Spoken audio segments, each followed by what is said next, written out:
I'm Randy Hahn, and you're listening to another podcast from Teal USA. Thank you, Randy Hahn. Good afternoon, everyone.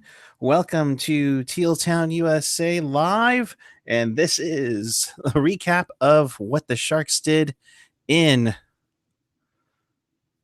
the 2019 NHL draft. Well, and here we go, everyone. I'm glad we got everybody coming in right now.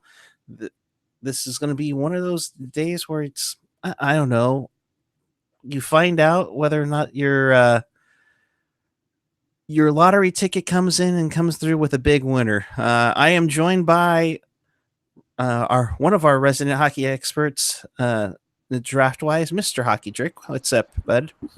The fact that you used the word expert in the same sentence as my name, I think already that's inflated my ego to the point where we might have to get a new studio to record in because my head is just pushing against the walls. Oh boy! No, what did I get myself into? Yeah, right. No, this time of year is always really exciting for me, just because it's kind of like I can't really give you one reason why I like it so much or why it's exciting. It's just all around fascinating for me. So I'm excited to get this, and we'll see if we can keep the name butchering to under 5 in this show. Oh gosh, well, we can only hope. So, folks, as you already know, this works just like After Dark. There are multiple ways to interact with us. Join the conversation with us and fellow Sharks fans in the YouTube chat on the page or the app. You can also hit us up at Tealtown USA on the Twitter machine. But, of course, follow us on the social, Facebook, Twitter, Instagram, SoundCloud, and the YouTube. Hit that subscribe button. As always, we thank the 1,586 of you who have subscribed to Tealtown USA on the YouTube. Appreciate it going forward. So, this day was supposed to start at 10 a.m. with round 2 of the NHL draft, Jerk. And, it's been a while since I've been able to finally do this, but paging Mr. Kevin Lacey. A trade to announce. And there were a couple of trades to announce on this one. First off, we'll talk about the one that doesn't sort of involve the Sharks, and that's PK Subban going to New Jersey and essentially a salary dump. Yeah, I mean, you had a feeling that PK Subban was going to be traded this weekend just by nature of all the different things that appeared to be percolating, especially on Twitter in the last 24 hours. But yeah, I thought, considering what New Jersey had to give up in order to get Subban, I thought they got him for a song. Now, obviously, cap space is, it's an asset, especially with the salary cap coming in lower than what everybody expected it. But I think, too, from Nashville's perspective, I think the big thing is, getting that player, trading away that player, without having to retain any salary, because that was the big thing from David Poyle's perspective. The Devils were the only team that could eat all $9 million of PK Subban's salary, and so obviously it made it an attractive destination for him. And with a player of PK Subban's caliber, you're obviously thinking, ooh, okay, maybe a Will Butcher and a first round pick, and this, and it didn't really shake out that way. I mean, the Nashville Predators, they end up getting 2 second-round picks and a couple of, I would say, B, C level prospects, which, I mean, it's fine. You're still turning one asset into 4, so you'll take it any way you can get. And obviously, Nashville trying to figure some things out after 2 pretty disappointing playoff exits last year and this year that we just went through as well. So, obviously they've been tied to Matt Duchene. They've been, looking to maybe offload Kyle Turris or Ryan Johansson. So, David Poyle's got a lot of balls in the air right now, and we'll see which one he ends up jumping for and grabbing. But I think just initial reaction, lately, the last few years, we've been in this, I don't know if you call it weird or different kind of period where before, I feel like especially when I first started seriously paying attention to hockey outside the Sharks, it was always like, okay, this trade happened. You have this person who got totally hosed, and you have this person who made out like a bandit. But now instead of so much as good, bad, we're seeing a lot of good and, one team makes out good, the other team makes out better. And I think Nashville, they did well, but at the same time, New Jersey, I mean, you're getting a former Norris Trophy defenseman for 4 assets that should be no issue to part with at all. And I think if you're obviously New Jersey's kind of been stuck in the mud for a while, obviously they want to keep Taylor Hall. They want to make it an attractive destination. And now you've got, 2 of the last 3 number 1 overall picks, as well as PK Subban all coming in. So very easily New Jersey could all of a sudden be an attractive place for somebody to come in and play. Definitely. I mean, they have their offensive defensemen that set these guys up. I mean, I don't think anybody's following the San Jose mold, but PK could be that guy that sets them up for Taylor Hall, Nico Hischier, Jack Hughes. I mean, they're pretty much going to be ready to roll this October for sure. Yeah, absolutely. I mean, between Subban and Sammy Vatanen and Will Butcher and even Damon Severson, like if you're Taylor Hall or Jack Hughes or Nico Hischier and you're in the neutral zone, the puck's going to be on your stick, so you better look out for it. Yeah, it's going to be an interesting one and way to look at quite an interesting year in the Metro. The other one, speaking of teams in the Metropolitan, Patrick Marleau gets traded for the first time, and I know Drew Weber. I'm sure he's excited that he can now say he can Patrick Marleau this bitch. But Patrick Marleau, along with a conditional 2020 first round pick and a 7th round pick, go to Carolina in exchange for a 2020 6th round pick. And it's almost like, so Patty, your thoughts, and have you already talked to Doug yet? Ugh. Please, no. I just hope he signs with the Kings or something, or who knows, even if he stays in Carolina. I mean, I don't think that would be the worst thing in the world. Our friend Rocket Backhander making a good point on Twitter that Patrick Marleau could easily do with the Hurricanes what he did with the Maple Leafs, take a couple of the young guys under his wing and build them up and, get that dad, son, or uncle, nephew kind of thing going on there. Anything's possible. And I mean, I'm in the camp where it's like, don't bring Marleau back. You gotta, the reason why it's called the past is because you've moved past it. But at the same time, I don't think it would be the end of the world. This is not Armageddon if, Patrick Marleau does end up back on San Jose. But that said, I don't think it should be the first option. Obviously, Doug Wilson's got a lot more things he has to worry about. But, going back to what I was saying, how you have teams who win a trade and then you have teams who really win a trade. I think Carolina, just by not having a whole lot of high dollar guys on their team, I think they're the clear winners in this trade. I mean, anytime, and I've said this many times before, anytime that you can come up on an extra first round pick, you're automatically doing something right. And the fact that Carolina didn't have to give up anything from their roster makes it even sweeter as well. I mean, obviously, like I said, cap space is an asset, and Toronto does pick up some cap space so they can get obviously some of their big RFAs signed up. But, in spite of that, I mean, Andreas Janssen and Kasperi Kapanen, both obviously rumored to be re-upped for pretty matching deals, 4 years with a $3.5 million AAV. So, if that does prove to be true, you're taking away $7 million out of their $13.5 million cap space. So it's still not enough to get Mitch Marner re-upped as well. Now, of course, obviously Nikita Zaitsev can still be moved out, but as big of a sacrifice this was for Toronto losing that first round pick, I mean, there's still more to be done. And you start to wonder if it gets to the point where Toronto is just like trading everything and everyone. And, eventually they're going to be that team that's got, like some really good players on the top. But then after that, it's like you end up being kind of like the Buffalo Sabres where it's like, yeah, we have Jack Eichel. But then you look after that and it's like a bunch of kids all just running around. Interesting.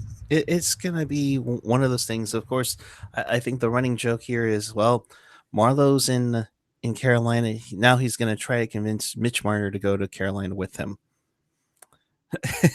But, all signs point to him coming back to San Jose. Um, I mean, I can't see anything else unless Doug absolutely says, no, we don't want you here. I don't think we're going to have a chance in the Shark Tank, this coming season if he were to go to LA and say we don't need you. But it'd be interesting to see how much he would take if he were willing to come back, and with the limited cap space the Sharks do have right now, it's an interesting predicament that they could be in here. Yeah, I mean, like that's kind of what I was saying earlier. Is even if you can get Marlowe, let's say Carolina buys him out, right? Right. And he does come to the San Jose Sharks on a 1-year deal for $1 million. I mean, that's still $1 million, especially when you're a cap team. Every dollar counts, and if you're thinking, the Sharks at last check, I believe they were clocking in at almost 16 million in cap space, if I'm not mistaken. 14, excuse me. And so 14.8. And so you're thinking, okay, 7 for Pavelski, 5 for Meyer, 3 for LeBanc, and all of a sudden, 725,000 for Joe Thornton, right? And all of a sudden, this money is gonna start running out. And I mean, like I said, the hearts of Sharks fans obviously want this and think it would be good, but I still, even as cheap as $1 million is, it's still I don't know, it just still doesn't make a lot of sense to me. And for those who don't know as well, it is, it's been made public that Carolina is obviously going to try and entice Marlowe to stay in Carolina, but if he doesn't want to, they will buy him out, and it's likely he'll at least offer his services to Doug Wilson. Whether Doug Wilson accepts them or not remains to be seen. The Marlowe family has obviously moved back to San Jose, so even if not San Jose, I wouldn't be surprised to see Marlowe end up on a team like LA or Arizona or even the Avalanche. So I don't think he stays on Carolina. It just doesn't make sense to me. No, it doesn't, especially when he wants to go to especially since he wants to come back to the West Coast. So so of course that condition's quite interesting. I'm just surprised by a first essentially is given to Carolina with the trade, but hey, more power to you. But desperate teams do desperate things. Yeah, absolutely, for sure. All right, well, let's get into the action for the Sharks. They had the 41st pick in the second round, but they traded that with, of all teams, the Vegas Golden Knights. They pick up pick number 48 and then pick number 82 in that one trade, and they select Artemi Niazev, 5'10", 182-pound defenseman. What do you think of this pick, Mr. Jerk?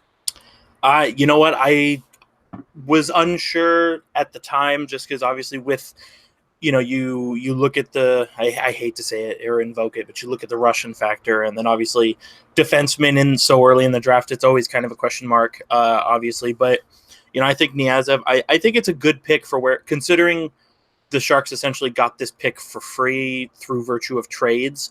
Right. I don't think it's a bad guy to pick up. I mean, obviously, with the way the NHL is going now, you can offense from the back end is not ever, it's never a bad thing, right?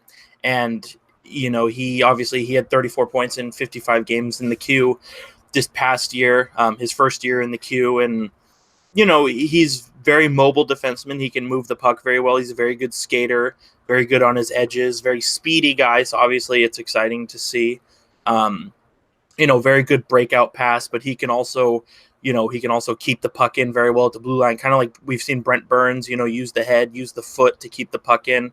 Niazev is obviously the same kind of player in that respect. And, 5'11" as well, 176. So for his age, he's already, kind of in that realm where, depending on who you ask, he's either undersized or he's a decent sized. But even at 18 years old, there's still obviously room to grow there. So he very easily, by the time he's 20, he could very easily be 6 foot, 6'1". Like I said, solid pick for the second round. You can never have enough defensemen. Worst case scenario, it's an asset that you trade for something else. I'm not saying it's going to get to that point, but if something better comes along, by virtue of a player who's already in the NHL, maybe this is a piece you add in, or, if you're starting to need, like I said, Burns is going to get older eventually. Erik Karlsson's going to get older. And if Tim Heed doesn't come back, that offense from the blue line is going to be important, especially with how many shooters the Sharks already have in their forward prospect cupboard. So not a bad pick. Like I said, I think the big thing for him is obviously he probably, as with most defensemen who are this age, is obviously you want to work on your defense. But that said, I still think it's a very good pick to keep an eye on. Very interesting pick. So we'll see. Yeah, and Al chiming in. Hi, Al. It's an interesting pick when you hear the news about Dylan potentially being traded. I don't see that. I don't see there being any weight in that. I mean, I don't think that's a we're going to trade Brendan Dillon kind of thing. I think that's just like a if we have to, we will, but we're planning on not kind of thing. And right, every GM will say it, but if a team comes up to you and says, "Hey, we'll give you 5 first-round picks for Timo Meier or Tomas Hertl," I don't think Doug Wilson would say no. So you can't leave any stones unturned. I think the Sharks are just, exploring all their options. Another cliche for you. Definitely. And they explored some more options by not having a pick in the second round about a week ago. And then they trade to get to the 55th pick in the draft, and they take left winger Dylan Hamiluk, 6'3", 194 left winger, played with Seattle and Kelowna in the WHL. Definitely a tall boy. What do you think?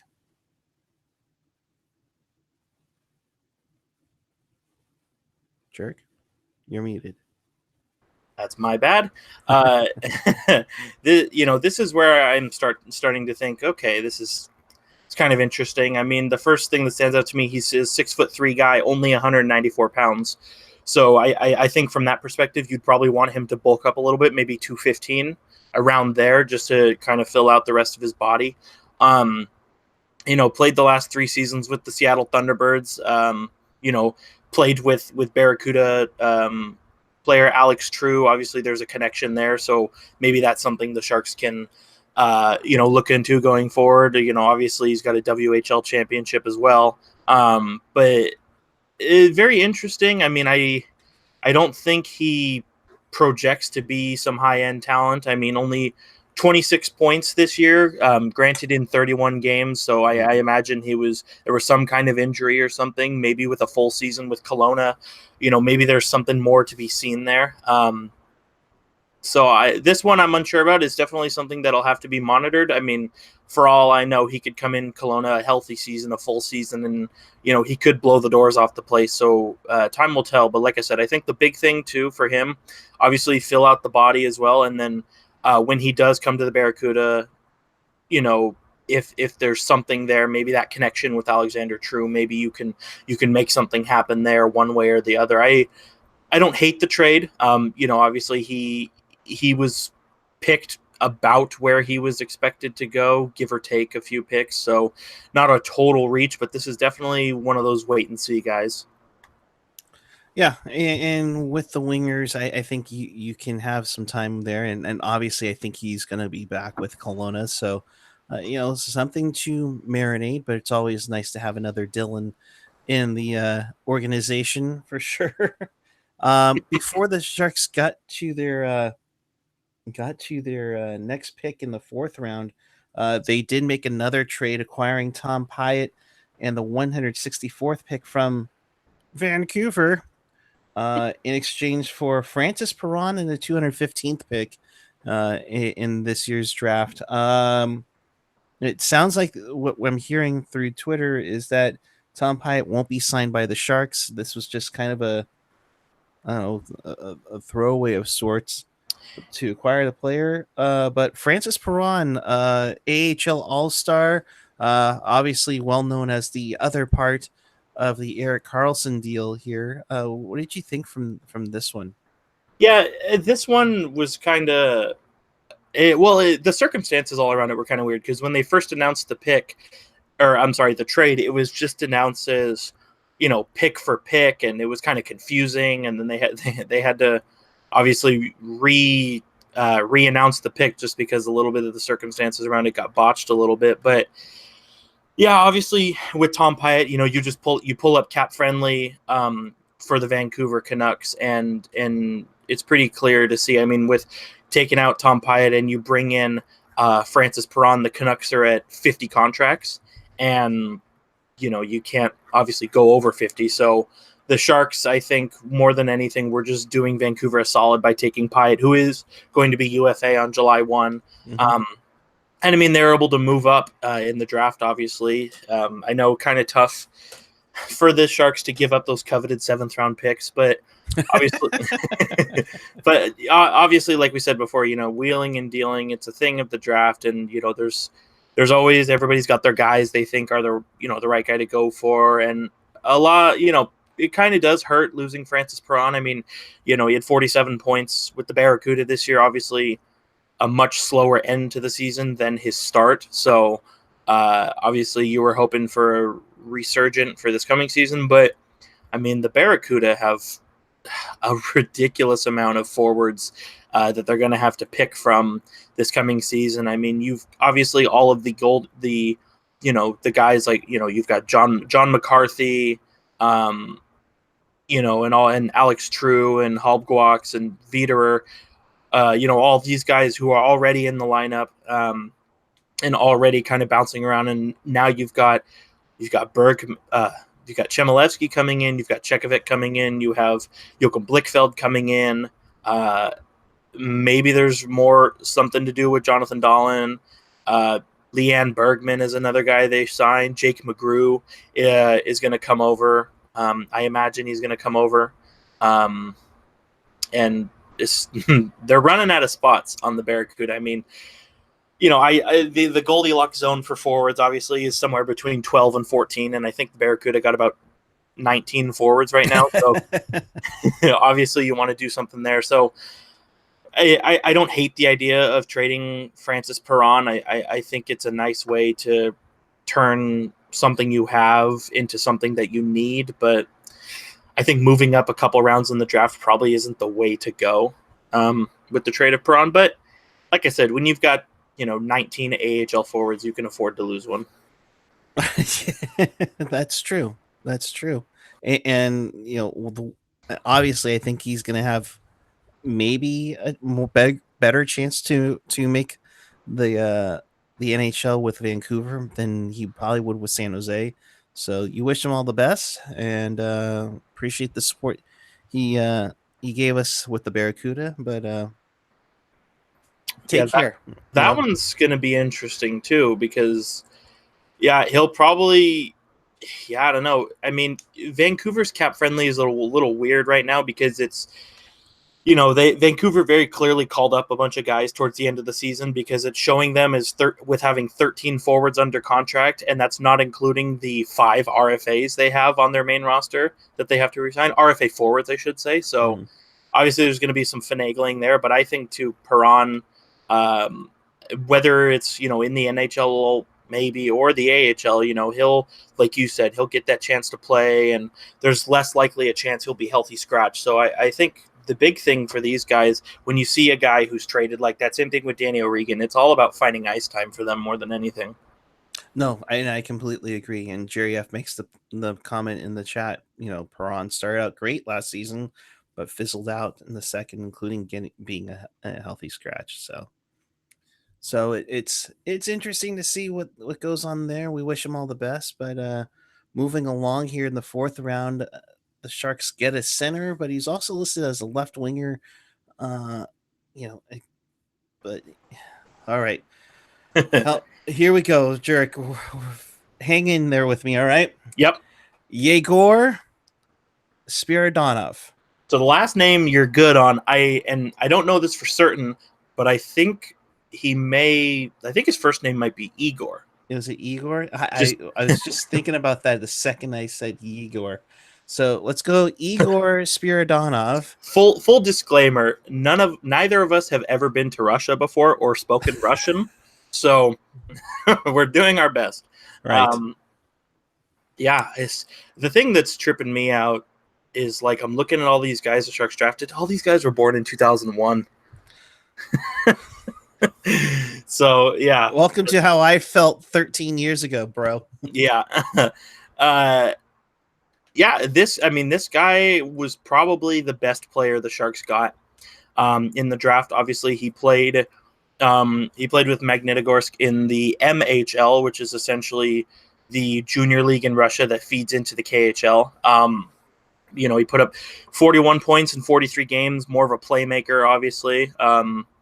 So that's always nice, especially, he's listed as a center, but, all forwards who enter the draft play center, so he'll probably be a winger before it's all over, and had a pretty decent World Junior showing as well, 6 points in 7 games with Team Russia at the World Juniors. And so obviously an interesting player, likes to create the offense, very good two-way player, is, despite that stigma of Russian players, they don't like to play defense, does not apply to this guy at all. I mean, obviously very good on the penalty kill, very good at getting in lanes, blocking shots, clearing out passes with his stick. And my big thing too, we're now transitioning to coach Jerk here. Like the big thing for me on a penalty kill on an odd man rush, you want to push the puck carrier to the boards, get him as far away from the net as you can.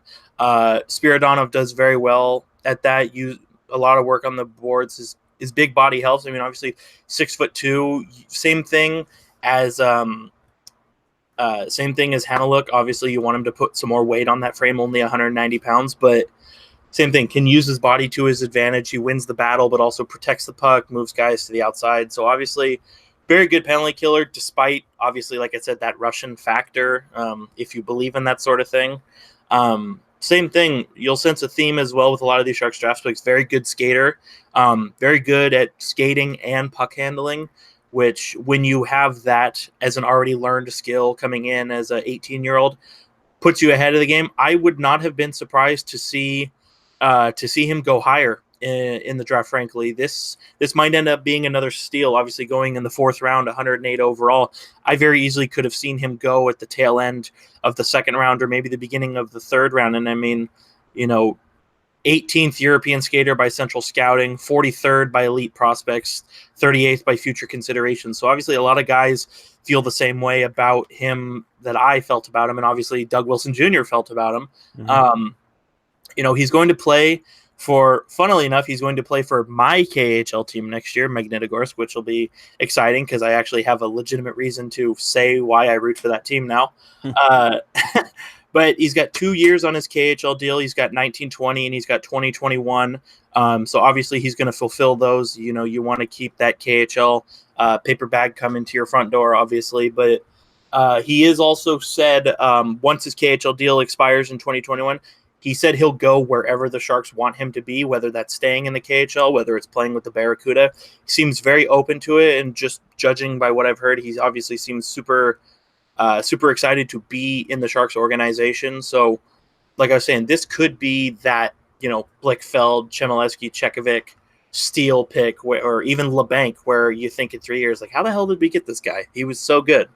And that's a huge plus because let's be honest, when you get past maybe when you get to like round 3 or more so round 4, I don't want to say it's a crapshoot, but it's you find a diamond in a rough and you hope he pans out for you. Yeah, absolutely. I think once you start to get to the end of the 3rd round, all those picks, it kind of is a crapshoot. It's very much jump ball, where you have, okay, we've got all these guys and they're all more or less around the same place. And I think really at that point, it just depends. Okay, you've been drafted. Where or how do you take your development from here? Do you go to a junior league, a minor league team, a pro league? Are you good with your conditioning, working out in the gym, nutrition? I think when you're one of those picks between round 4 and 7, I think it's all about what you do off the ice that obviously helps your game on the ice. Right. So that's, oh boy, Igor. What did I put? Spiridonov. All right, thank you. Yeah, very so, excited by this pick. Yes, so that's the one we'll look at and hopefully makes the trip out to San Jose for development camp. I think he will. Yeah, and it's just so quick turnaround for the development camp this time around. So good on them to get things going. And of course, you can see many of these guys at the prospect scrimmage next Friday night at the Tank. If you haven't gotten your tickets yet, hit up sjsharks.com for that one. Before the Sharks get to their 6th round pick, they do make a trade. They move their pick number 153 to the Capitals for pick 211 and the 2027th round pick. So so that 7th they got rid of earlier, they got 2 back. So we're good. We're right where we want to be. But at pick number 164, they take Timur. I think it's Timur Ibragimov. That's his name, folks. Ibragimov. There's a lot of consonants in that name. Man, talk about buying a vowel, and I was on Wheel of Fortune. Jeez. Left winger, 6'1", 183. Again, this guy was playing with SKA St. Petersburg on the MHL. What do you think of this kid? Obviously, it looks like he needs to put some needs to go to the kitchen and bulk up, perhaps. Yeah, he's in. I don't know about St. Petersburg, Russia, but I know probably in Vancouver he could easily stop at a McDonald's on the way out and pick up a couple extra. I think 6'1" is a good height. That's where you're right where you want to be. But obviously, same thing as the previous 2 guys. If he can get to that goalie lock zone, obviously is going to be probably around 200 pounds, maybe at the most 210. So obviously, like I said, pick up some McChickens and the Oreo McFlurry. Shout out to McDonald's sponsor. Obviously you want to put on some weight, but same kind of thing. I mean, Elite Prospects has him listed at 5'11", so already he's grown between the creation of his obviously the notation of like his stats and all that stuff and when he was drafted. So you hope there's more growth there. Obviously, same thing as a Spiridonov. He's playing in the MHL and he's going to feed into SKA St. Petersburg, who best team in the KHL, obviously. So absolutely, it's the right team that you want to play for. This one I'm not too sure about. I didn't see any release about contract details, but I imagine it might be the same kind of thing as the Spiridonov, where you give him 2 years and see where you go from there. Obviously, with these guys, with the Russian guys who are playing in the MHL and the KHL, you want to the big thing is, if you don't bring them to North America as soon as possible, they're just going to leave. But I think if you just leave them over there and you let them percolate on their own and figure things out, then I think it creates that idea of, well, hey, I want to go to North America and see what it's all about. And so you're allowing them to build up in a more comfortable way, that kind of thing. And I mean, 41 points in 63 games, only 24 penalty minutes. So obviously nice guy. He'll do you right. 22 rather, to be expected though. St. Petersburg is the juggernaut of the KHL. The one thing that stands out to me, didn't really have the most exciting playoff run, but again, it's bound to happen. It's 1 year in the playoffs. So, really it's not the end of the world. I would like to have seen him maybe, be named to a World Junior teams to have more to go off of. Obviously, was not, but he could very easily have a good season this coming forward, and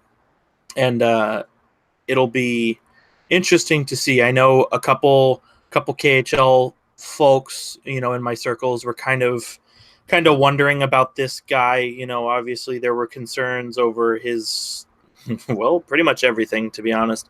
Obviously his skating was something that was of a concern. The offense is obviously there, but still kind of a weird choice. Granted, it's a 6th-round pick, so you're pretty much in that territory of throw a dart and see what happens. But with this guy, the big thing: work on that defense, get better, and if he wants to play in the NHL, he's going to have to work on his defense. Big thing, like I said, the offense is there. You got to work on the defense. I don't want to get too ahead of ourselves, but I wouldn't be surprised to see this as a guy who's maybe, if things don't work out, maybe he's traded for something else, kind of like a Francis Perron, or maybe they just let him go if it doesn't work out. This is definitely a throw a dart draft pick, if you ask me.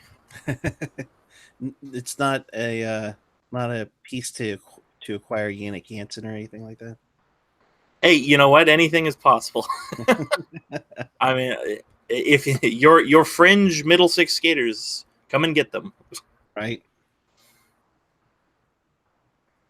All right, and then the Sharks move onward, and they trade. Well, wait, where? No, there we go. Pick at 184. It ends up being their final pick, and they select. Oh boy, Santeri Hataka, defenseman from Finland, 6 foot. Let's get the graphic up here. You don't need to see my face. 6 foot 174. Definitely another defenseman. It's not like it was Vancouver, who pretty much took all forwards in this year's draft festivities, or along with like a goaltender. And trust me, Vancouver is so excited about what they did in the draft this year. You can't be victimized by a bad defenseman if you just don't have any defensemen. Right. But Hataka. So I consult. Oh boy, dropping everything. So I consulted with my trusty Finnish language consultant. Shout out to Rosetta Stone, sponsor. And I think in Finnish, with the double K you've got there, I think it means you kind of have that pause. I believe it's Hataka. Like you kind of pause on the K a little bit. This double K, I could be wrong, okay, but that's kind of what I gleaned from that. You're going to sense a theme here. 6 foot, only 174 pounds. Got to go off to, where can he go? Get to KFC, get the big bucket of chicken, and, pack on a little bit. Obviously not too much. KFC chicken's pretty good, but, you want to, a lot of smaller guys. I mean, obviously 6 foot, 6'1", obviously that's where you want to be height wise, but you want to, if your height is going to be in the 6 range, you want to be closer to 190 pounds. And obviously Santeri is very far away from that, but another interesting one. This one I definitely think like is that boom or bust kind of thing, because I've heard some good things about him, but I've also kind of heard him as just being, a guy.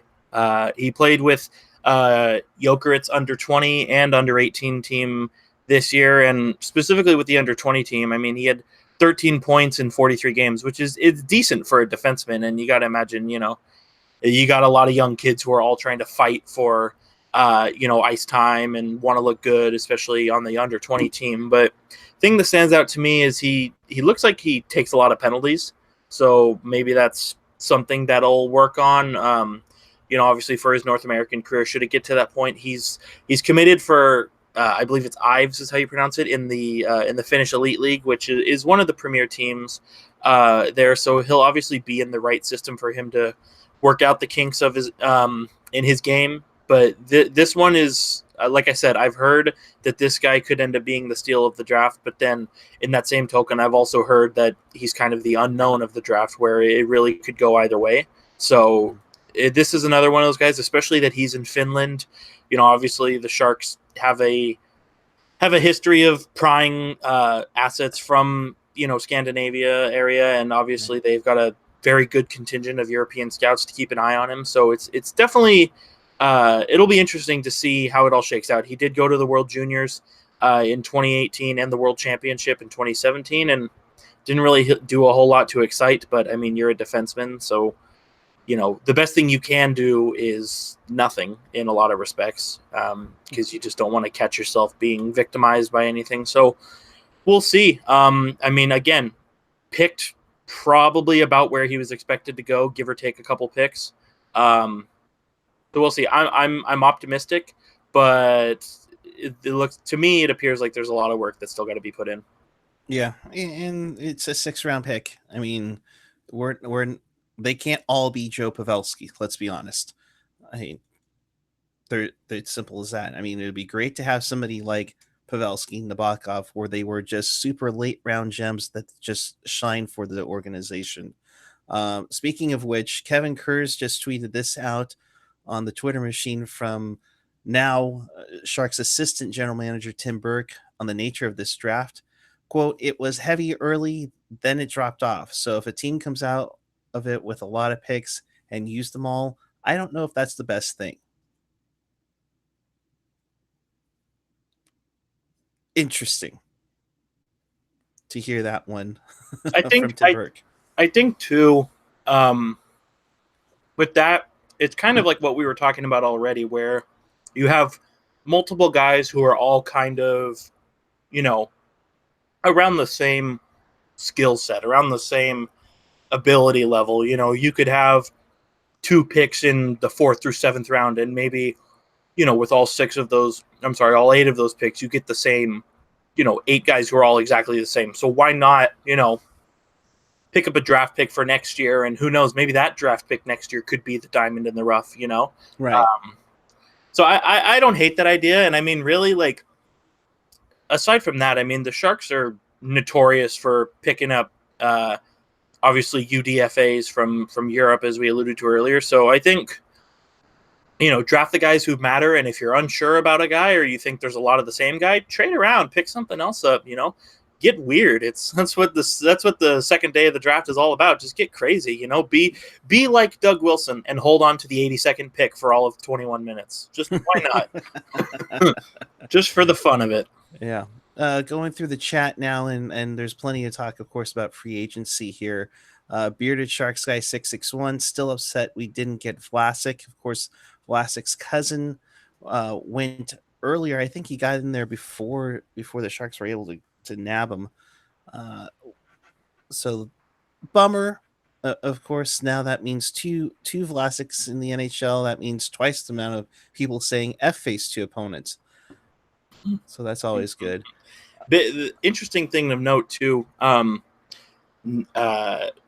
just the Shark, Doug Wilson Jr., Tim Burke, just reading here really quick. It sounds like they had Niazev and Hamalik as both, late 1st round potential guys, which is, I think, why you saw the Sharks finagling around so much and essentially turning, 1 draft pick into 2.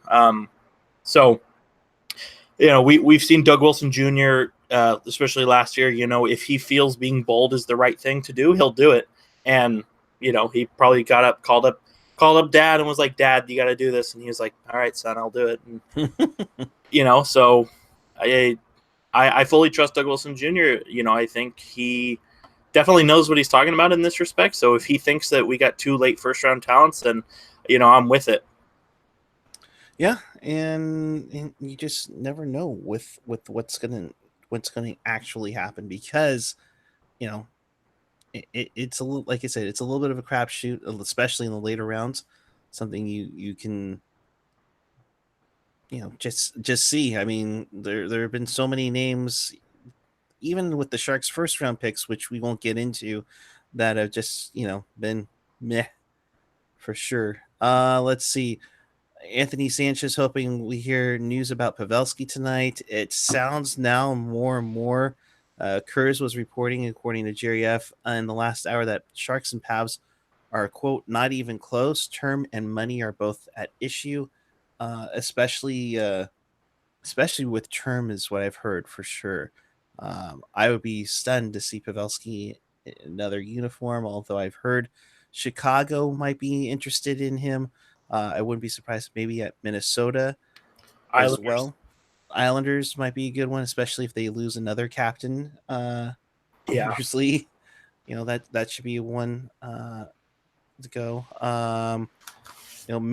Many people are saying, can you blame Pavs, especially when you look at how much Kane is getting paid? JF Turner is saying if Pavs is asking for 8 million AAV, bye. Marlowe back on a 1 year 700K to million deal. No. No, I can't see him doing that. This is what I'll say about Marlowe. If I'm Doug Wilson, because it's very now. Let's just brief history lesson here. Marlowe, thought he was going to a better team, wanted more money, went to the Toronto Leafs, whatever. Now he wants to come back to San Jose. To me, Doug Wilson has all the power here. I completely agree with you. If I'm Doug Wilson and Patrick Marleau's agent says, "Oh, we'd really love a reunion," if I'm Doug Wilson, I'm saying, I have 1 year, $1 million for you. If you want anything more, I suggest you call somebody else and you leave it at that. Because I get it. It's the fun story. It's the sentimental story, but it makes zero sense. Which, like we talked about earlier, if they're going to get the whole band back together, Thornton's going to come back, and Pavelski and Timo Meier and LeBanc. If they want to get everybody back, there's just not going to be room for it, and it would be very let's call questionable. Let's use that word. If the Sharks were to say, "Ooh, Pavelski, yeah, don't come back," but now Marlowe, would you like to? I just it doesn't make a lot of sense to me. Now, I do think it's looking likely, that Pavelski will at least test the market. Obviously, testing the market doesn't mean anything because he could hate it and come right back. But, Meier is obviously the priority over Pavelski. And last I heard, Meier's negotiation was, not necessarily far away, but not exactly close either. So, I think we may get a situation. I mean, for all I know, Pavelski could come back, and I'd be 1,000% happy. But I wouldn't be surprised if we get to July 1 and he's still unsigned. And I don't think that's necessarily cause for concern. But at the same time, you got to start looking forward eventually. Yeah, and you have to, like Al just says, getting back with your ex never works out. Rather give a Barracuda player with a shot. We've talked about Shemlevsky and Chekovich for a bit now, and we'll see them this week at the development camp. There are spots available here for many youngsters to take over. It's just a matter of where they can fit in and where they can crunch them. Yep, especially obviously, I think the Sharks were hoping that they would have kept one of Nyquist or Donskoy, and now it looks like they're not going to keep either. So that's a bummer. Yeah, you'll have to take that jersey behind you down. But I think we've seen, like, obviously Chmelevski and Chekovich. Obviously they've crushed it at the junior level, and the short amount of time they've been in the AHL, they played very well there. I mean, both of them, Chmelevski, his first AHL game, he scored a goal on his first shot, and Chekovich's first AHL game back this season scored on his first shot. So obviously they like playing at that level and will theoretically move up. But even beyond those guys, I mean, Noah Gregor and Joachim Blichfeld both tore up, I believe, the WHL this year. Both of them are overagers as well. So that gives you, the assumption anyways, that theoretically they would be close for NHL primetime as well. Right. Obviously, Joachim Blichfeld already 20 years old, ready to go. And Noah Gregor, same thing, 20 years old, about to be 21. So, those two guys, obviously you look at them as well, and I think that those four forwards that we've talked about, all four of them could very easily challenge for a roster spot. And, with, like we said, Nyquist and Donskoy going, potentially Pavelski going, there's going to be spots to be had. And this is how, the teams that have won Stanley Cups the last 7 years have done it. You have your big dogs making the big bucks, and then, you've got the guys on short-term, low-dollar contracts who pick up a lot of the slack. I mean, you go back all the Stanley Cup winners, and it's pretty easy to identify, one of those guys for every team. I mean, I think St. Louis Blues, obviously, you look at Patrick Maroon, didn't score a lot of goals, but was effective and didn't make a lot of money. Right. Brandon Saad comes to mind for the Chicago Blackhawks. Brian Rust and Connor Sherry, obviously, those guys come to mind for the Penguins. So that's the way you got to do it. Is you got to, find a way to insulate these young cheap guys as quick as you can, and then you hate for it to get to that point, but then you're in a position like Chicago where maybe you can say, yeah, okay, we've built this guy up for 2 years now. He's a young guy coming off his ELC. We can move him for maybe 2 pieces, something like that. That's the way a lot of teams are going, especially when you have these really good players at the top, also coming in to make more money as the salary cap goes higher. So it's going to be interesting to see for sure. I think this coming season, as much as said as about how old the roster is, I think at the bottom of the roster, like 4th line, 3rd line, I think it could be one of the youngest in the league. When obviously you have the potential of 4 guys in their 20s who could all at least see a game this coming season. In the chat, so Pat Foley, does Tom Pyatt have a chance at the NHL roster, or is this clearing roster move? So Vancouver sent Tom Pyatt to the Sharks just because they were going to hit 50 contracts. They needed to clear a spot. It's already been confirmed the Sharks aren't going to re-sign Tom Pyatt, so nothing really to look at there.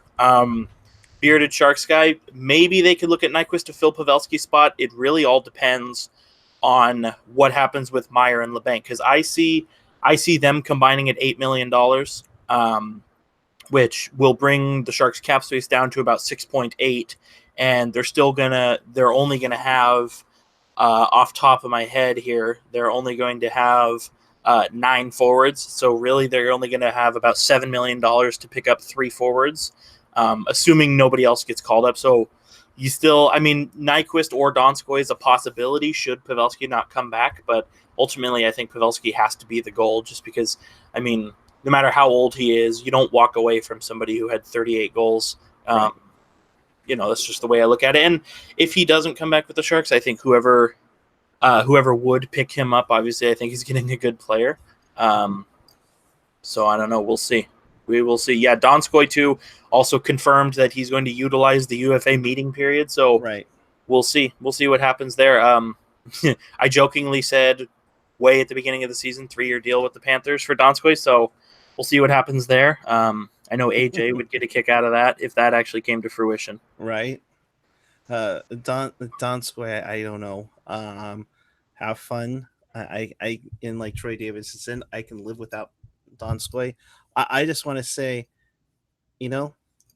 this guy right here, he's back. He's already back. This is Marlowe. And he's ready to go. He's a spry. He's agile and ready to roll with reckless abandon to get this team over the top. So couple things. So there's your inside source. Marlowe is back, confirmed. So I wouldn't be surprised to Donskoy is obviously going to utilize the free agent period, and rightfully so. I mean, he's had a moderately successful career. I mean, guys have definitely played better than him, but he's not like the worst player ever. But at the same time, I wouldn't be surprised to see Donskoy return to the team for a lower dollar amount, or at least worst case or best case, the same dollar amount that he was coming in at, because he is on record as saying that he does love living in San Jose and he is established and wants to make it work. So, if he really wants to be here, I wouldn't be surprised to see him circle back and try and re-up at a cheaper deal. So, yeah, I don't know. I think Donskoy is a good option if you miss out on Pavelski, but I still think obviously Meyer and LeBanc and obviously Gambrell need to be your top priorities. But if I'm Doug Wilson, I'm really seeing if I can make Pavelski work before July 1 hits. Big time. I mean, because you essentially have exclusive rights till 9 p.m. tonight, and then he's able to contact other teams, and it looks like that's where it's headed towards. But man, that would be a huge blow for the Sharks, and to go out and needing to grab somebody else. Obviously, in the free agent market, there's nobody that's going to be probably cheaper than Pavs. I mean, I can't see them like grabbing like Duchesne or anything like that, or Panarin. I mean, I maybe Panarin, but I would definitely not want Matt Duchesne right now. Well, both Panarin and Duchesne, I would take both of those guys in a heartbeat if the money worked out. But obviously, as we know, money is the one thing that is not working out right now for the Sharks. Right. But Duchesne, the word on the street for the last 2 years has been that Duchesne wants to play in Nashville, which begs the question: why didn't Nashville just trade for him 2 years ago when they helped Ottawa get him instead? But whatever.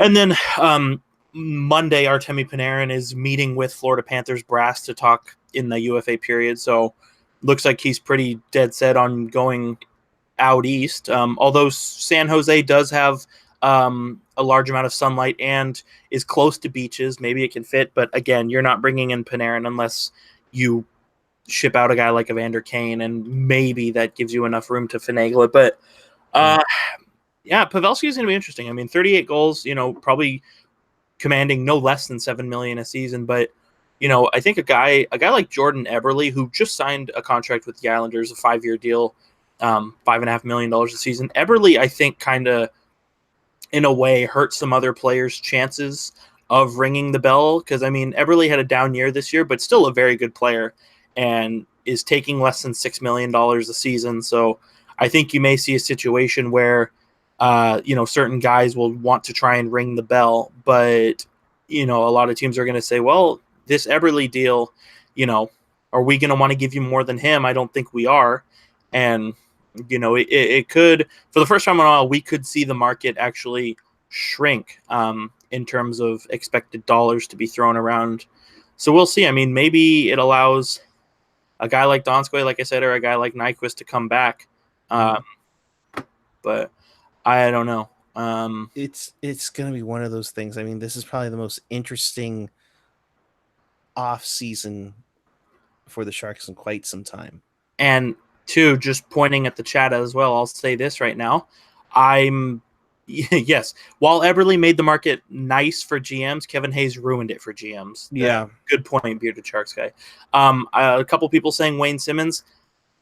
I'm not sold. I mean, we already got rid of Marty Havlat. We don't need another one. That's how I look at it. Mm-hmm. I mean, good player, and Marty Havlat was a good player. I definitely liked him his first year with the Sharks, but I mean, Wayne Simmons is only a year removed from having his groin surgically repaired, and you could see it this year. I wouldn't be surprised, unfortunately, as much as I like Wayne Simmons and all aboard the Wayne train, but I wouldn't be surprised if he's a guy, if he does sign a contract that's not till like July 3rd. And even if he doesn't make it that far, he might be a tryout guy just because of the health. I think even though he had the surgery last summer, I think the effects of it are still lingering. Ouch. Which is fairly scary to think. And you talk about groin surgeries. That's one of the things that kind of like cringes Sharks fans right now, especially after giving Carlson, $11.5 million. So definitely something to look out on there. Anything else you want to touch on, Mr. Jerk? Well, we have it confirmed. # confirmed. Joe Thornton is going to come back next year. I guess Doug Wilson says that Joe Thornton FaceTimed him around 4 a.m. on the day of the NHL awards, saying he was coming back. So there's your confirmation.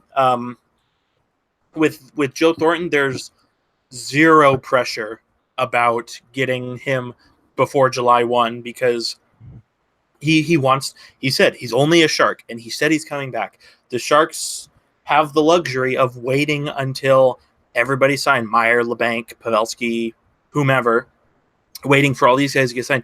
Joe Thornton could sign on the first day of training camp, and you wouldn't have to worry about him going anywhere else at all. It's not so much a handshake agreement. It's more of like a verbal understanding. Like, I picture Thornton saying, I'm going to come back. Just figure out what you need to figure out. I'll still be here, which I think is really cool of Joe Thornton. He's obviously made a crap load of money in the NHL. He could retire today and be one of the best players of all time. And so he kind of understands his place in the organization, and he wants to be, he wants to help out any way he can. He's, willing to take that haircut so other guys can get some, which is obviously, that's the kind of guy you want on your team. And it's something with the numbers, how these numbers crunch, because let's be honest, there is a very tight crunch, and Pavelski does deserve his money. Let's be honest on that part too. Pavs has been very quiet and underrated for years now, and it's just a matter of time before he gets paid. And it's something. JF Turner mentioned this in the chat earlier. Problem with Pavs potentially leaving is that the Sharks are in a win now mode. Him leaving creates a void, and by calling up AHL guys, kind of sends a confusing message, especially if Jumbo resigns. And for that matter, if Marleau returns, in that sense. Yeah, something else too. Wilson, at least publicly, Wilson doesn't appear to be too nervous about Pavelski being able to talk to other teams on tomorrow. It sounds like there's still an open line of communication with his agent. So, just like you and I, Doug Wilson is also not worried about Pavelski getting to the UFA talking period either. Yeah. And it's just interesting how that works, especially, we don't see as many rights traded anymore, I guess, because of this window. So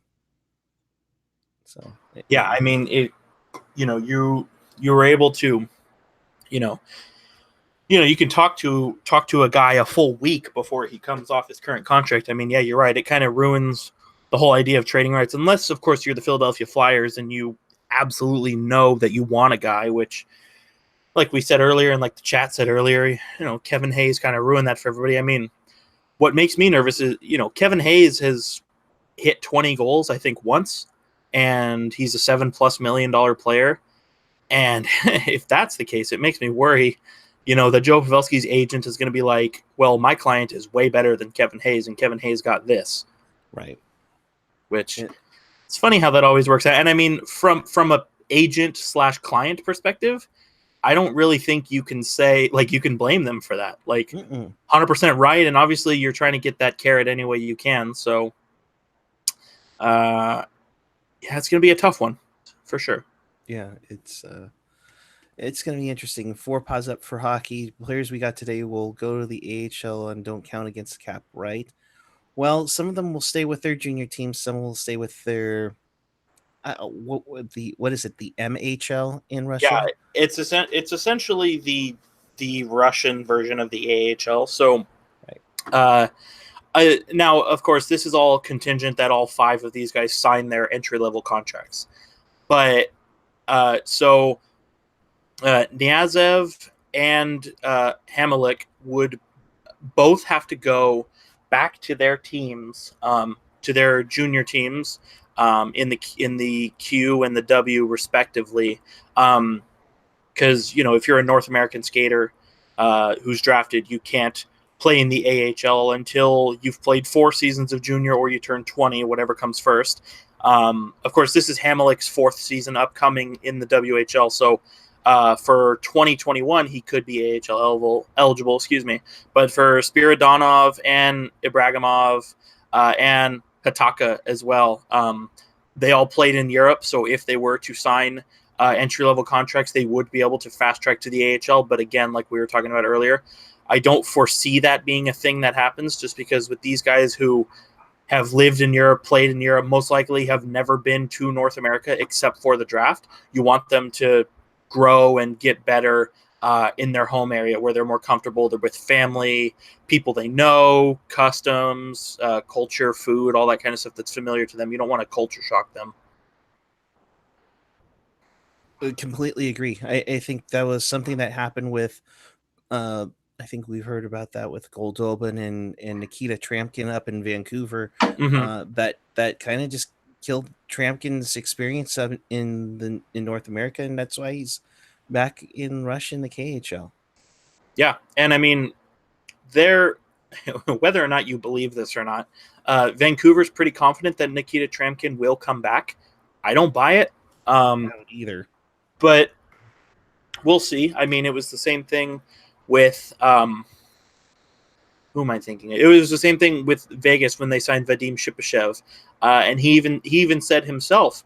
He said, I didn't come to North America and sign a multi-million-dollar contract to play in the AHL, and that's why he wanted to go home. And I mean, all you got to do is just look at the stats and see that he's still a very good player. So, yeah. It's one of those things that, a personal preference. If I'm going to come over here, I want to play here and play in the NHL. And, you don't blame him on that because it is an adjustment and you don't want to be like right in the buses and such and down the A or the ECHL. So, well, and I think about it like this too. I think about it from the opposite perspective.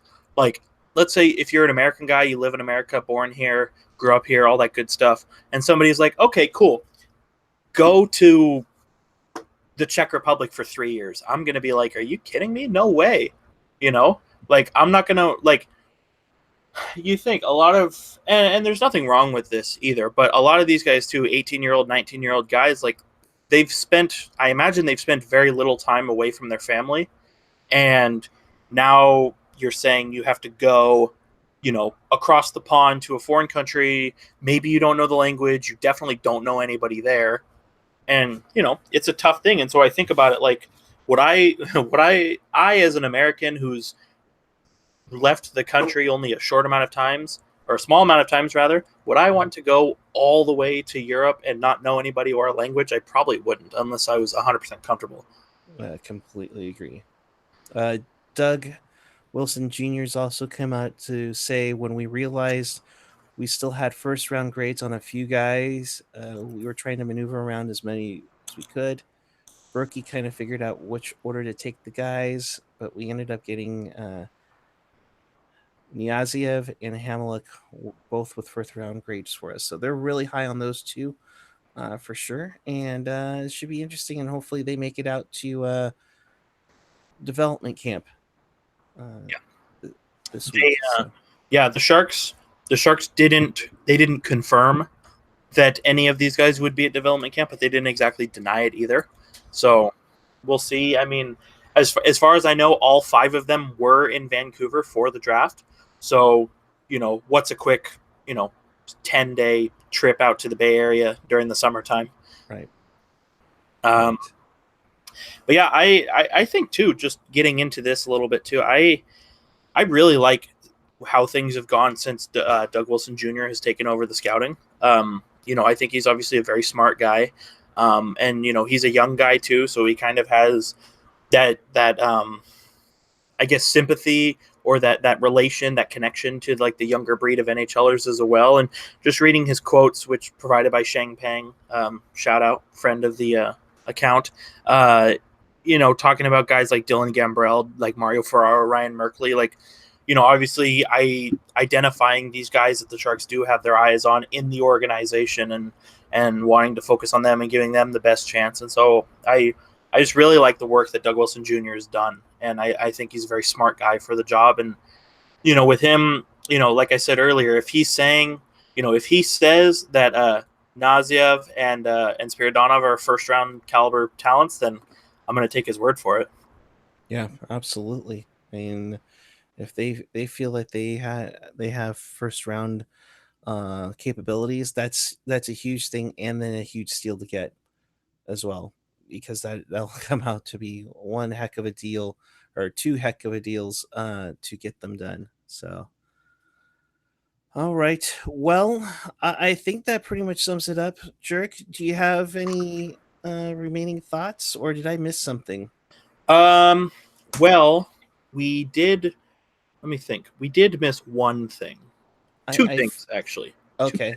I knew there was something, though. Yeah. Number 1, NHL Network got a really good shot of Kyle Dubas with 2 phones up to his ears, which is great. A lot of good jokes on Twitter. Various jokes about millennial children helping their parents with electronics kind of thing.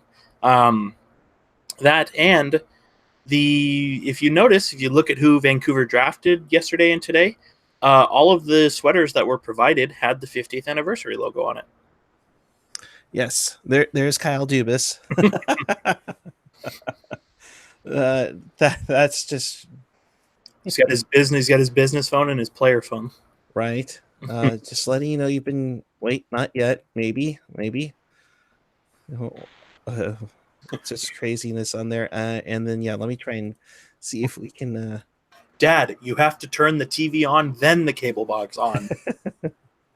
Did you shut it down and turn it up back again? Yeah. You need to reboot the router. Oh man.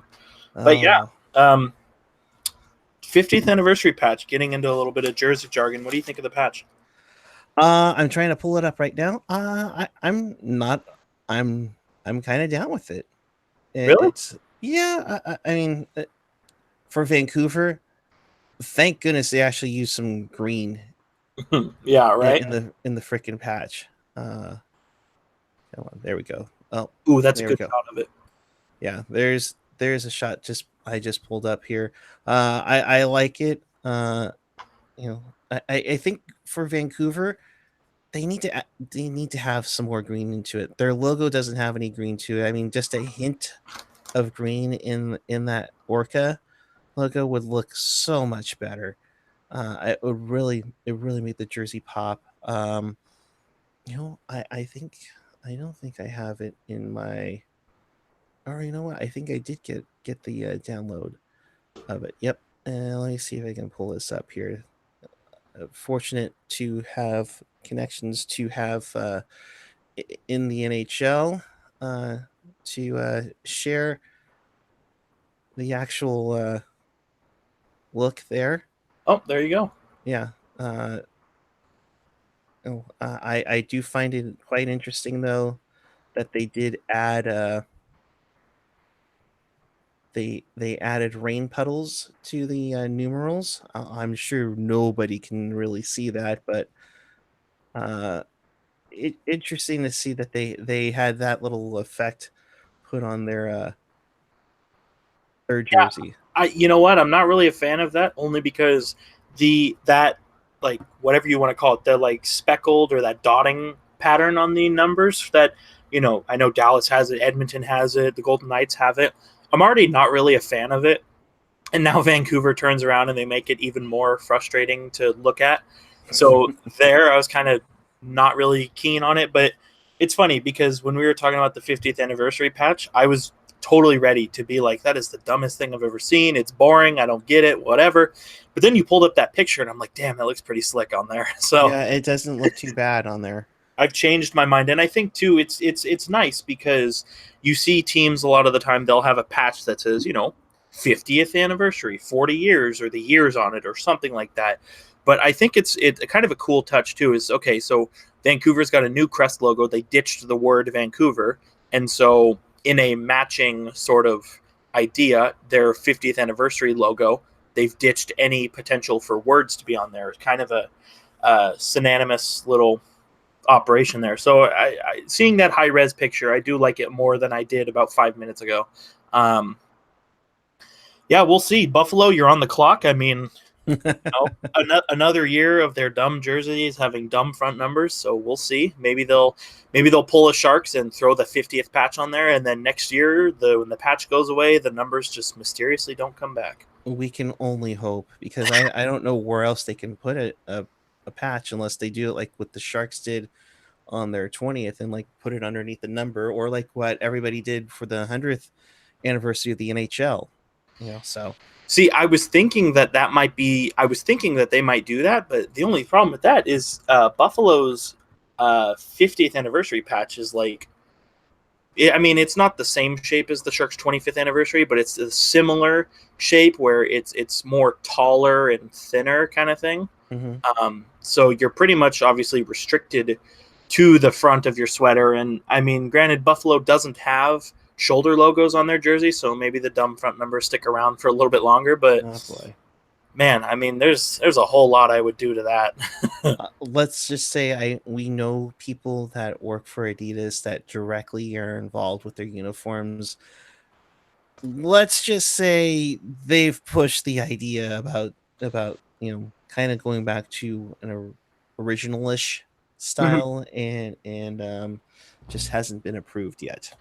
Yeah, Let's leave it at that. So it's definitely on Buffalo's management on there.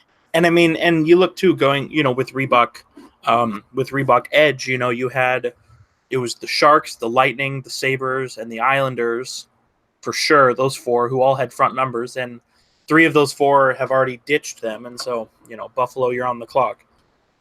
And then most of them, except for Buffalo, all ditched them before they even got to Adidas. And for that matter, I think, what did you say?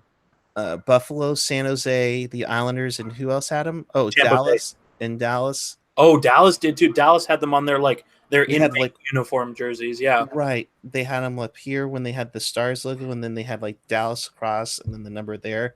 I yeah. mean, Oh God, I forgot about those. so everybody except for Buffalo changed their uniform before they even got to Adidas. Yeah, well, Way to go, Reebok Edge. but Buffalo is too busy hiring, a new GM every 2 years, to worry about other things like that. Yeah, that's true. It's true. Let's talk about the salary cap. So we finally get a number, which is probably why we finally got uh, some uh, some movement today in the trade market. $81.5 million.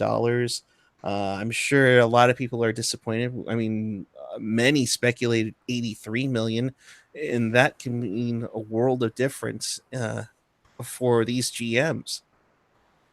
Yeah, yeah, I know a lot of teams too were starting to make moves in preparation of an $83 million salary cap. I think the San Jose Sharks are one of those teams, and it's funny because earlier I said that the Sharks had $16 million in cap space, and they did under an $83 million salary cap. But now that it's down to 81 and a half, it is 14.8. So already you have these teams who are kind of in a crunch as it is, and I mean, 1.5 million. It obviously, if you're a team like the Ottawa Senators or you're a team like Carolina or Philadelphia, I don't really think you're that worried about it. But teams like obviously San Jose, teams like the Vegas Golden Knights, Pittsburgh, obviously, I mean, you're starting to feel it even more, and $1.5 million. I mean, that's a roster player, right? And Yeah. so you're all of a sudden, you may, under an $83 million salary cap, a guy like Melke Carlson has a spot on this team, but now at 81 and a half, maybe the Sharks look to trade him, and not because he's bad of a player, but just because it's a lot of dollars coming in for a fourth line guy. And Troy saying is 81 and a half, more or less. It's more than what it was last year. It was 79 and a half last year. So obviously a $2 million increase, but still they were expecting a $4.5 million increase for this coming year. And like I said, there are still people, within various organizations who think that by the time Seattle comes in and once sports gambling revenue is distributed among teams, that the salary cap could be at 100 million, and this definitely hurts those chances of happening. It's going to be tough. I think now that we know, like you said, Eric, I think we're going to see a lot more teams make moves, and we may also see a little bit of nervousness on July 1 signing guys to long-term contracts with the uncertainty of the salary cap. And that's a great point, because you look at the big guys that are out there, Bobrovsky and Panarin and Duchesne. They've got to think, oh crap, I'm a free agent at the absolute wrong time. I mean, yeah, you have 1, 2, 3, 4, 5, 6, according to Cap Friendly, you have 6 teams that are below, that are not, haven't even hit the floor yet. Of course, Colorado has 35 million. Are you serious? I mean, they could go out and get Bobrovsky and Panarin at the same time, and they'd be okay. Ottawa, it's at 48. Columbus is at 51. I mean, you wonder if they take on, who knows, David Clarkson, so that way William Carlson, is able to get signed. Winnipeg is below the floor. Philly just barely below the floor. And I think too, when you see this many teams far away from the floor, you get into that dangerous area too, where a team like Ottawa or a team like Columbus might look at a guy and say, "Oh, we need this guy for $7 million a season." Like Philadelphia, like Kevin Hayes, $7.14 million a season. There's that panic of, "Oh my God, we're not going to hit the cap floor," but you're going to hurt yourself. We saw it with the Florida Panthers too. They, a few years ago, signed Dave Bolin to a big contract to try and hit the floor, and then within 2 years they were, on that run to win the Atlantic Division and we're in the playoffs. And it's like, well, wait a minute, now we don't have any cap space for a player we can actually use. Of course, what doesn't help things either, much has been said, obviously, about the Canadian dollar the last 2 years, and still hovering. $1 Canadian is still around 76 US cents. So obviously it's up from what it was earlier. Earlier in the year, I think it was around 73 cents, but still 76 cents is not an ideal place. So that obviously hurts the salary cap as well. And you want, even though contracts are, all contracts are obviously in US dollars, the US gets a lot of their money, or I'm sorry, the NHL gets a lot of their money from their television deal with Rogers Sportsnet, which is, I think, $13 billion, but it's Canadian dollars. So obviously that hurts them there, and what they can do, exchange rates and that kind of thing. So yeah, until that Canadian dollar gets better, the salary cap, it's probably not going to hit that 100 million value. Of course, I'm not going to pretend like I know everything about global currency exchange. So who knows? We might be back in business next summer. Yeah. And you can see such a spike in the salary cap, down the road. And maybe that's where you see maybe 1 or 2 year deals, especially with the uncertainty of a potential lockout. And speaking of that, I don't want to say do you think there's a lockout, but do you see either side discussing different ways to get to a cap? I mean, obviously, players don't want to do escrow, but at the same time, it seems like it's kind of gotten to that point where they just want to. Marlo, shut up. Where they don't make me trade you to Carolina again. But just kind of go with that, Turkey, in that sense that is there something to really discuss? I mean, they got back to splitting the revenue evenly. I mean, is there something else that could possibly derail hockey seasons down the road? Yeah, the Olympics. A lot of that's true too. A lot of player. Really quickly, sorry, Troy. I believe the NBA's cap is 120 million. But the NBA also uses a soft salary cap, so they can go over it, and then you're penalized the amount that you're over. Interesting concept for the NHL. I don't know if it works, but it could. Anyways, so yeah, the Olympics. So a lot of players were pissed that they couldn't go to Pyeongchang in 2018, and it looked like the NHL, looked like the NHL was going to make Beijing 2022 happen, but now there's uncertainty there, and obviously they canceled the World Cup of Hockey in 2020. So I think Olympics is going to be a big thing that holds it up. Obviously, I think escrow is another thing that holds up, seasons as well. I think for once, though, because obviously 2004 was tough and 2012 was tough, though I think that the NHL finally has collective bargaining agreement in a place where they want it to be. At least that's the impression that I get. I'm almost wondering if the labor stoppage we see might be a strike. Oh, really? Yeah, only because, like I said, I think the NHL is pretty happy with the CBA as it is. They get their 50% of the share, and television rights and sponsorship deals and all this stuff, everything is pretty much, going well for the NHL kind of thing. And like I said, between the Olympics, obviously, and escrow, I'm wondering if the players may have more of an issue with what's going on. And obviously, whether it's a lockout or a strike, it still hurts things. And yeah, and then obviously too with Seattle coming in, I mean, that year, I'm trying to think, do some math in my head really quick. That year that Seattle could come in, it's a very interesting place because the CBA, when it was agreed on in 2012, was an 8-year CBA with the possibility of a 2-year extension. So this season we have coming up is 8 years. So say in 2021, there's no lockout. The NHL's like, no, we're going to use the 2-year extension, and that's great. But there's still the possibility that in 22-23, the 10th year, or I'm sorry, the 11th year, there could be a lockout there anyways. Mm-hmm. And, it would kind of be a bad look for the NHL if the year before or the year after Seattle joins the league, there's a work stoppage. And so I think also from that perspective, I think the NHL might not be too keen on stopping their season. Right. And it's going to be so tough. And if there was only one strike in the league's history, and that was actually the Sharks' inaugural season, by a count of 560-4. The players went out on strike for about, I think, 10-11 days, and then they struck a deal.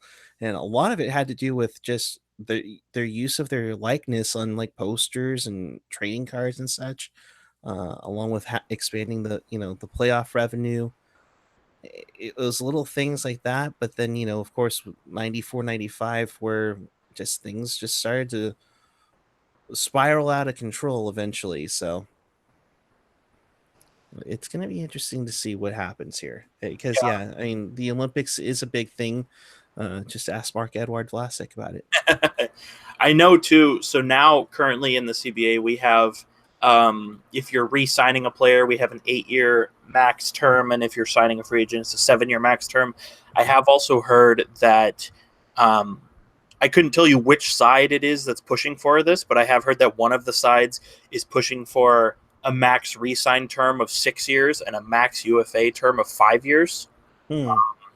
I wouldn't be surprised if that's from the player side, just because you see, you see guys like Austin Matthews. Like Austin Matthews got a big, he got the whole donut pretty much for this next coming contract, but it's only a 5-year deal. And you saw him, say, the kind of idea around that is, well, if I take the 8-year deal, then I'm going to want $14 million, which to me is ridiculous. But I think too,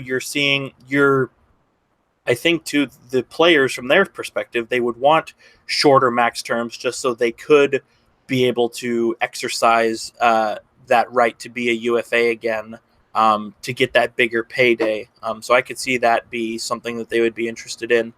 But I'm not too sure. Either way, like I said, I don't think if there is a lockout, I don't think it's going to be as bad as the previous two. I think the things that have to be touched on are very small things, that could be wrapped up relatively simply. Of course, I'm not too sure on that one.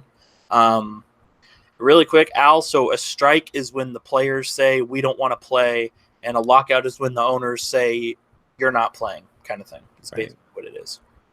Basically literally locking them out of the facility, and the players just walk out themselves. So I'll also mention health insurance post career could be also a big thing. Daniel Carcillo has been a huge thing on that one, so that definitely will be played into the effect, especially how the league has been taking care of hits to the head, especially during the playoffs. So that too. The NHL likes to talk a lot about their alumni and how fantastic they are, but I wouldn't be surprised too to see, maybe the NHLPA, maybe they bring in some people who are former players who kind of say, hey, you need to do something for the alumni too, because a lot of these concussion lawsuits that we see, like it's just amazing. Speaking as somebody who has gotten a concussion playing hockey, it's amazing to me that somebody can just say, "Oh, that's not a real thing." CTE, that's you're making up letters now. Like, that's just amazing to me. It's scary. I mean, dealing with a concussion still, and just having it's crazy. So, all right. Well, in case you missed anything or you want to watch this again, check us out on tealtownusa.com or your favorite podcatcher, whether it's Apple Podcasts, Google Podcasts, SoundCloud, Stitcher, TuneIn Radio, Spotify, and of course, subscribe to our YouTube channel for all this up. We'll get all the podcasts up later this evening. So if you missed anything from last night's show with Kevin Lacey or today's show with Hockey Jerk, we'll get that out to you as soon as possible. Of course, we'll be back with you on Monday to plan your life for the next 10 months when the schedule comes out.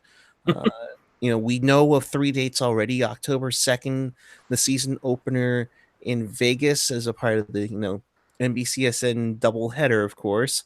And then Friday, October 4th, ironically on the 28th anniversary of the Sharks' first ever game in the NHL, they will play the second set of the second part of a home and home, which I know, Jerk, I do know what that is.